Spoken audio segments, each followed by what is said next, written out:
Hello students, स्वागत है आप सभी का कॉमर्स स्टडी क्लासेस की इस ऑनलाइन लर्निंग प्लेटफॉर्म में। तो प्यारे बच्चों, उम्मीद करते हैं कि आप बेहतरीन ढंग से अपने आने वाले अपकमिंग एग्जाम का प्रिपरेशन ज़रूर कर रहे होंगे।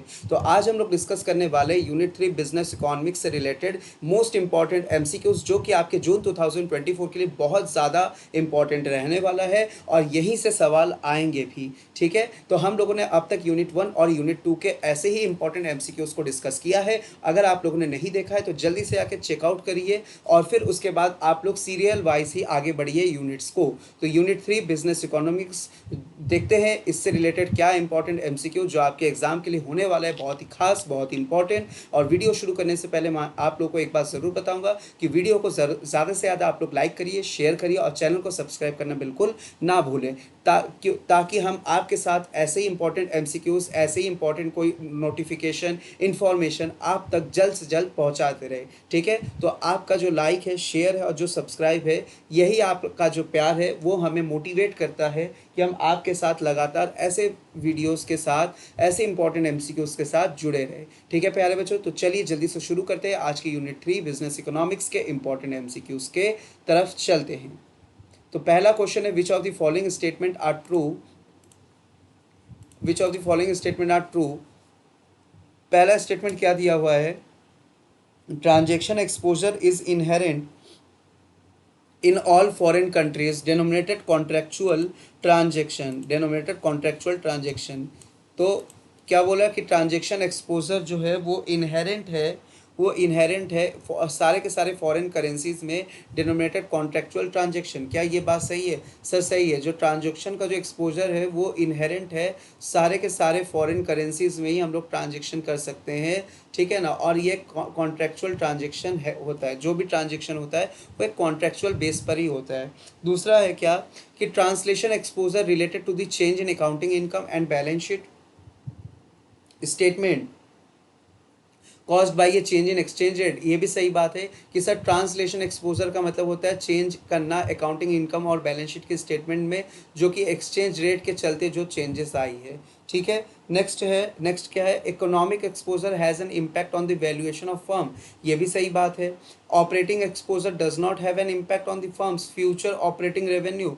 सर कैसी बात कर रहे हो कि ऑपरेटिंग एक्सपोजर से क्या हमारे फ्यूचर ऑपरेटिंग रेवेन्यू में असर नहीं पड़ेगा? ये तो आपने गलत बात कह दिया, तो ये तो फॉल्स स्टेटमेंट हो गया।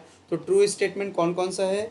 तो ट्रू स्टेटमेंट है ए, बी एंड सी ओनली, क्योंकि यहाँ पे इन्होंने बोल दिया ऑपरेटिंग एक्सपोजर, क्या ये इम्पैक्ट नहीं डालता है फर्म के फ्यूचर ऑपरेटिंग रेवेन्यू पर और फर्म के फ्यूचर ऑपरेटिंग कॉस्ट पर? ये तो गलत बात कर दिया। ऑपरेटिंग एक्सपोजर तो असर डालता है, आपने डज नॉट लगा के स्टेटमेंट पूरा गलत कर दिया, इसलिए A, B, C is the correct answer. ठीक है, in the case of the consumer equilibrium to be explained through an ordinal approach when there are two commodity with their price given and with limited income of the consumer, the following information is required। कह रहा है consumer equilibrium को जब हमें ordinal approach के जरिए explain करना हो, जहाँ पे दो कॉमोडिटी है तो वहाँ पे प्राइस गिवन है और लिमिटेड इनकम है,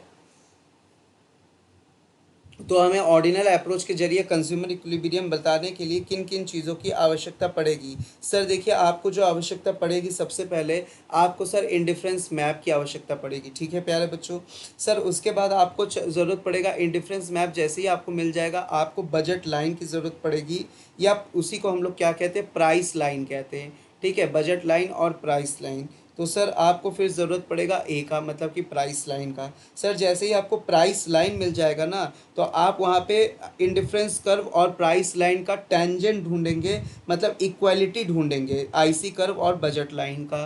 ठीक है, ये भी बहुत सही बात है कि इक्वालिटी को ढूंढेंगे। सर जैसे ही आपको, अच्छा इक्वालिटी कहाँ दिया हुआ है? डी में दिया हुआ है, डी में, तो ये डी हो जाएगा। सर जैसे ही आपको इक्वालिटी मिल जाएगा तो point of tangency between IC and budget line, आपको टेंजेंट पॉइंट मिल जाएगा कि कौन सा। तो मतलब कहने का मतलब ये देखिए, कह रहा है सर सबसे पहले आपको इंडिफरेंस मैप चाहिए। तो इंडिफरेंस मैप क्या है? Combination of the indifference curve is known as the indifference map. ठीक है, ये हो गया, ये चीज़ हो गया। ठीक है, अब ये इन्होंने बोला है कि सर आपको एक स्लोप ऑफ बजट लाइन चाहिए। ठीक है, स्लोप ऑफ बजट लाइन चाहिए।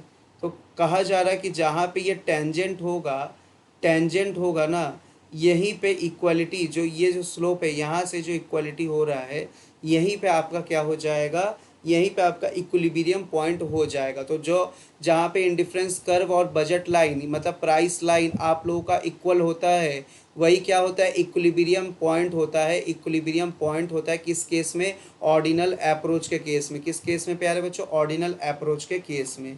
ठीक है, आगे बढ़ेंगे। तो इसका सही आंसर BADC हो जाएगा। Next question, maximization of the firm's growth rate subject to the managerial and financial constant as one of the important alternative objective of specially large business corporation was plated by maximization of firm's growth rate subject to managerial and financial constraint as one of the important alternative objective of specially large business corporation. इन्होंने दिया था statement. तो बहुत ही प्यारा सा सवाल है। तो प्यारे बच्चों ये दिए हैं रॉबिन मैरिस जी ने इस स्टेटमेंट को दिया था, रॉबिन मैरिस जी ने। ठीक है, तो एक एक फैक्ट बेस्ड क्वेश्चन है, ये आप लोग को याद रखना पड़ेगा। नेक्स्ट क्वेश्चन है एजर्शन रीजन का। If the firm is prepared to incur the increased cost on transportation, it may be in a position to reduce its inventory cost. दूसरा, as in such case the firm can use the fastest mode of transportation and rush the goods और stock to the desired warehouse unmindful of the cost of transportation. क्या ऐसी बात है sir? कहीं ना assertion तो सही कह रहा है कि जब फर्म तैयार हो कि हम ज़्यादा ट्रांसपोर्टेशन कॉस्ट को भी झेल लेंगे, यानी कि वो अपने इन्वेंट्री कॉस्ट को रिड्यूस करने के पोजीशन में है। बिल्कुल सही बात है, तभी तो यहाँ से जो बच रहा है वहाँ हम लगा दे रहे हैं। और as in such a case the firm can fastest mode of transportation and, ये भी बात सही है, desired warehouse unmindfully cost on transportation.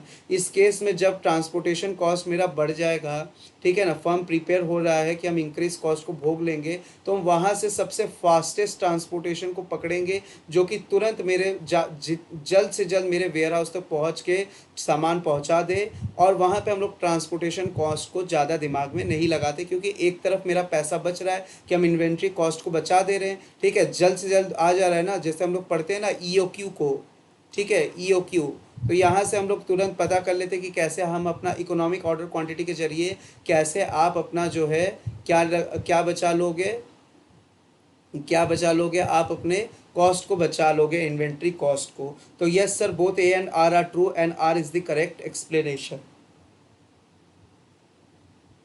R is the correct explanation. अब इसके बाद प्यारे बच्चों हम लोग आगे बढ़ेंगे नेक्स्ट क्वेश्चन की ओर।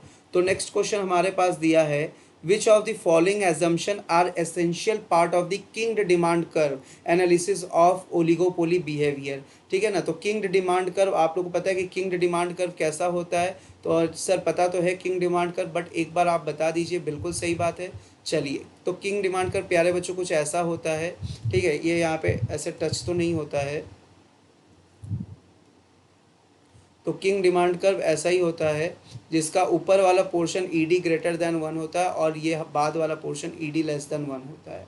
ठीक है, तो किंग डिमांड कर्व ये होता है। तो किंग डिमांड कर्व में क्या बोला है, स्टेटमेंट क्या दिया हुआ है, which two of the following assumption are essential part of the kinked demand curve.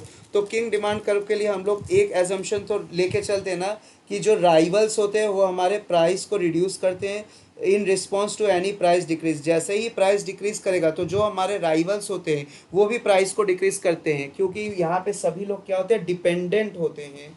ठीक है, लेकिन अगर दाम बढ़ाना होगा तो वहाँ पे सबका साथ नहीं मिल पाता है। ठीक है, जब दाम बढ़ाना होता है तो वहाँ पे आप सबको सबका साथ नहीं मिल पाता है। ठीक है ना, मतलब जब दाम घटेगा तो सब लोग दाम घटा लेंगे, लेकिन जब दाम एक कोई बढ़ाना चाहेगा तो जरूरी नहीं है कि सारे राइवल्स साथ दे। ठीक है, तो इस हिसाब से देखिए, rival reduces the price in response to any price decreases, rival do not react to any price increase. ठीक है, तो B&D, तो B&D इसका करेक्ट आंसर हो जाएगा, B&D। नेक्स्ट क्वेश्चन, इन ए कार्टेल, देखिए कार्टेल से रिलेटेड क्वेश्चन है, तो आप लोग मुझे बताएंगे कि कार्टेल और पूल कब आया था, कार्टेल और पूल कहाँ पे आया था, और इन दोनों का मदर लैंड कहाँ है, ठीक है ना, इन दोनों का मदर लैंड कहाँ पे है ये आप लोग बताएंगे। तो इन्हें कार्टेल क्या बोला है प्यारे बच्चों, इन्हें कार्टेल, फर्म क्या करते हैं, फर्म यहाँ पे कोल्यूड कर जाते हैं, एक साथ हो जाते हैं, ठीक है ना, फर्म यहाँ पे क्या कर जाते हैं, एक साथ हो जाते हैं, कोल्यूड कर जाते हैं, तो firm collude. In the kinked demand curve theory it is assume that, देखिए फिर आ गया किंग डिमांड कर्व से संबंधित क्या कि एजम्पशन आ गया, तो एनी कोई भी इंक्रीज होगा फर्म तो फर्म उसको फॉलो नहीं करता है, लेकिन कोई डिक्रीज हो जाएगा तो राइवल भी उसी के रिस्पॉन्स में अपना दाम घटा देंगे। तो any increase by the firm is not allowed by the others, तो अगर आप प्राइस बढ़ाएंगे तो हम अलाउ नहीं करेंगे, हम आपका साथ नहीं देंगे, ठीक है ना, लेकिन आप अगर प्राइस घटाएंगे तो मुझे भी घटाना पड़ेगा, नहीं तो हम तो मार्केट से निकल जाएंगे, ठीक है ना, इसीलिए तो A is the correct answer. Next question, which of the following statement is true for both monopolistically competitive and oligopolistic industry, तो पूछ रहा है which of the following statement is true for both monopolistically competitive and oligopolistic industries. तो देखिए monopolistic और oligopoly में यहाँ पे क्या हो जाता है कि फर्म के पास कुछ डिग्री होता है कंट्रोल ओवर प्राइस के लिए, जो भी मोनोपोलिस्टिक कंपटीशन होता है, मोनोपोली की बात नहीं कर रहा है, जो मोनोपोलिस्टिक होता है और जो ओलिगोपोलिस्टिक होता है, ठीक है ना, ओलिगोपोलिस्टिक, ठीक है ना, ओलिगोपोलिस्टिक जो होता है यहाँ पे फर्म के पास कुछ हद तक पावर रहता है कि हम प्राइस को कंट्रोल करें, ठीक है।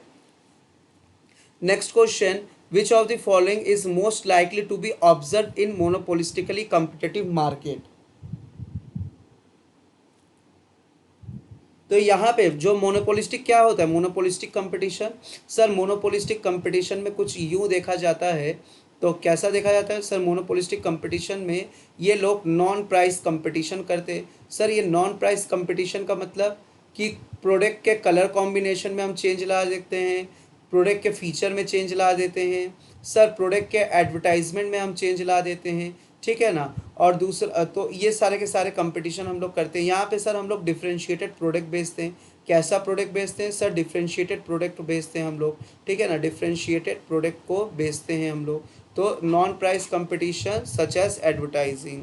Next, which of the following best describe is successful monopolist, तो सक्सेसफुल मोनोपोलिस्ट बनने के लिए क्या करना पड़ेगा,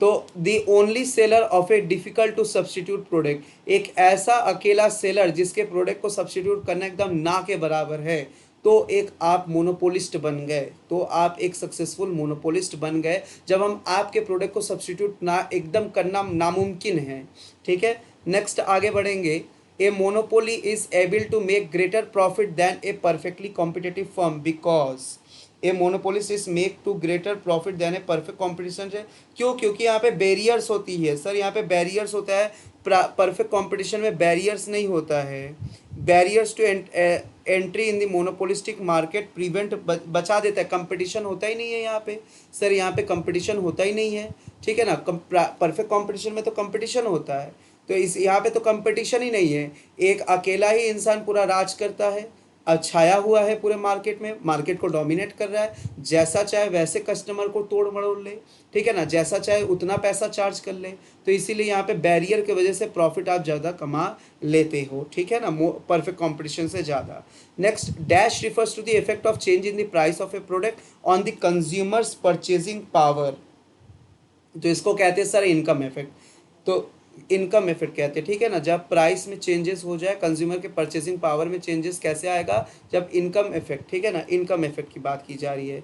नेक्स्ट है keeping the total utility constant, total utility constant हो जाए, एक consumer reaction to a change in the relative price of two product is known as, बहुत इंपॉर्टेंट है, क्या है कि टोटल यूटिलिटी में चेंज ना हो, consumer reaction to a change, most IMP question है प्यारे बच्चों, मोस्ट आईएमपी क्वेश्चन है आपके अपकमिंग एग्जाम के लिए, तो keeping the total utility constant a consumer reaction to a change in the relative price of two product is known as the substitution effect, क्या, substitution effect, ठीक है। आगे बढ़ेंगे प्यारे बच्चों नेक्स्ट क्वेश्चन की ओर, which of the following statement are true the profit maximization firm will choose the least cost combination of a factor to produce at any given level of output. जो profit maximization firm है वो choice करता है least cost combination को, जिससे कि factor to produce, जो कि कोई भी factor, least cost combination of factor, जिससे कि हम कोई भी लेवल ऑफ आउटपुट प्रोड्यूस कर सके। क्या ऐसा है? क्या ऐसा है कि सर जो प्रॉफिट मैक्सिमाइजेशन फर्म होता है वो ऐसे फैक्टर को चॉइस करते हैं जहाँ पे कॉस्ट कॉम, जहाँ पे जो फैक्टर लीस्ट कॉस्ट कॉम्बिनेशन हो और हम कोई भी लेवल ऑफ आउटपुट प्रोड्यूस कर ले ताकि हम ज़्यादा से ज़्यादा प्रॉफिट मैक्सिमाइज कर सके। The production function is useful in deciding on the additional value of employing. हाँ, प्रोडक्शन फंक्शन बताता है कि एक वेरिएबल इनपुट ज़्यादा लगाने पर आपके कॉस्ट पे क्या असर पड़ रहा है। तीसरा, the additional use of an input factor should be stop when its marginal revenue productivity just equal to price. ये भी सही कह रहा है सर। इस हिसाब से सारे के सारे ऑप्शन ही सही हो गए, ऑल ऑफ दी अबव।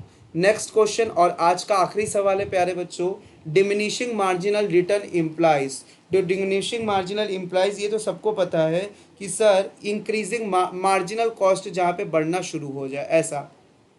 तो डिमिनिशिंग मार्जिनल रिटर्न इम्प्लाइज जहाँ आपका मार्जिनल कॉस्ट बढ़ना शुरू हो जाए, ठीक है ना। एक पॉइंट के बाद मिनिमम होता है एक पॉइंट पे, और उसके बाद क्या होने लग जाता है, मार्जिनल कॉस्ट बढ़ना शुरू हो जाता है। तो क्या, इंक्रीजिंग मार्जिनल कॉस्ट है ना, इंक्रीजिंग मार्जिनल कॉस्ट। चलिए एक और बोनस में क्वेश्चन देख लेते हैं आज के लिए आप लोगों के लिए। Doctrine of consumer surplus, doctrine of consumer surplus किस पर आधारित है? तो sir doctrine of consumer surplus is based on law of diminishing marginal utility, law of diminishing marginal utility. तो मैंने तो एक क्वेश्चन बोनस में दिया, अब आप लोगों का है कमेंट बॉक्स में बताना है मुझे कि consumer surplus given by, consumer surplus का कंसेप्ट किन्होंने दिया है, ठीक है। तो प्यारे बच्चों ज़्यादा से ज़्यादा कमेंट करिए, वीडियो को शेयर करिए, चैनल को सब्सक्राइब करना बिल्कुल भी ना भूलें, ठीक है। तो जल्दी से बताइए कंज्यूमर सरप्लस किन्होंने propound किया था। मिलते हैं हम लोग नेक्स्ट वीडियो में कि कुछ और ऐसे ही इंपॉर्टेंट MCQs के साथ, कुछ आपके जो आगे के आप नए यूनिट है, यूनिट 4 बिजनेस फाइनेंस, ठीक है, उसके साथ हम लोग मिलते हैं आप सबके साथ। तब तक के लिए स्वस्थ रहिए, मस्त रहिए और बहुत बेहतरीन ढंग से कंसंट्रेट होकर पढ़ाई करिए और अपना और अपने फैमिली वालों का ज़रूर से ध्यान रखिए। Thank you so much.